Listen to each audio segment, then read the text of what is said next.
Welcome to the YINK feature tutorial. In this video, you'll learn how to show or hide the vehicle panorama in Design Center. After selecting a vehicle in Data Center, the software can display the selected vehicle's panorama in the right panel of Design Center by default. Using the model album icon, you can easily toggle the panorama display on or off without affecting other operations. In Data Center, select the vehicle information. Double-click the selected vehicle data in the list below. The software automatically switches to the Design Center page. In Design Center, the right panel displays the panorama of the selected vehicle by default.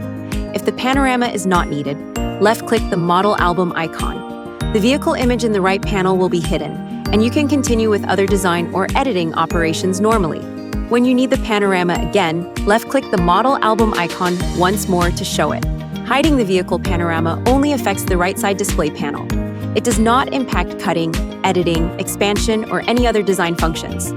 Toggle the vehicle panorama on or off as needed to keep the workspace clean or to quickly reference vehicle details during the design process. For more Design Center features and step-by-step tutorials, please visit yinkglobal.com and explore our full tutorial library.